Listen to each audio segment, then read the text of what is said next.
मैं पारुल मेहता। 1988 में आँखों में दिक्कत होने की वजह से डॉक्टर एस नटराजन से मुलाकात हुई थी।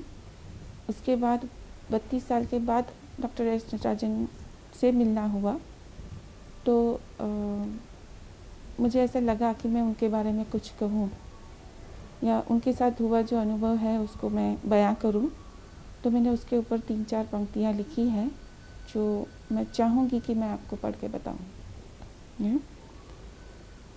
दिया जाता है दर्जा खुदा के बंदे का हर डॉक्टर्स को पेशेंट की ट्रीटमेंट के लिए। 1988 में मेरी दाईं आँख में हुआ पर्दे का फटना। परेशानियों से घिरी मैं, बदहवासी में था मेरा रोना। मेरे अपने भी न थे मेरे साथ, कॉलेज में हुआ था हादसा ये। टीचर ने मेरे ली जिम्मेदारी मेरी और ले गए मुझे टैक्सी में नाना चौक। मिली अकेले ही डॉक्टर नाहर से पहली दफ़ा में। इमरजेंसी जानने के बाद डॉक्टर ले आए मुझे बॉम्बे हॉस्पिटल में। डॉक्टर नाहर के ज़रिए हुई मुलाकात डॉक्टर एस नटराजन से मेरी। मैं न थी उतनी वाकिफ़ तब उनके बोलने के अंदाज से। अपनेपन की देखी मिसाल जग में ऊंचे पोजीशन पर भी। आरडी ऑपरेशन के ज़रिए जानी मैंने उनकी सक्सेसफुल खुदाई। कांप रही थी डर के मारे मैं, आँख न कहीं चली जाए मेरी इससे। पर्दा जो फटा था आँखों का बिना गलती के मेरे तभी। इंसान के रूप में ईश्वर ने बरसाई रहमत मुझ पर, जो वक्त रहते मिल गए मुझे doctor S Natarajan. Retina detachment सुना था लफ्ज़ पहली दफ़ा जीवन में।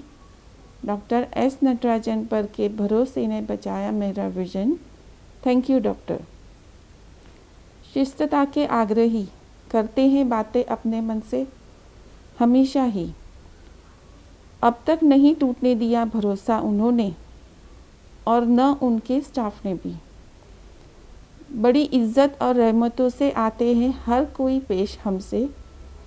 बेतकल्लुफ़ी नहीं दर्शाते, छोटे बड़े सभी स्नेह ही है बरसाते। मर्ज़ की देते हैं हर डॉक्टर दवाएं, लेकिन भिन्न है अलग है आदित्य ज्योत आई हॉस्पिटल की। इलाज के साथ मर्ज़ भी समझाते हैं हम यहाँ। औरों की करके बुराई अच्छाइयाँ उभर कर सामने कभी आती नहीं। लकीर करो अपनी लंबी छोटी खुद से हो जाती है औरों की उनसे ही।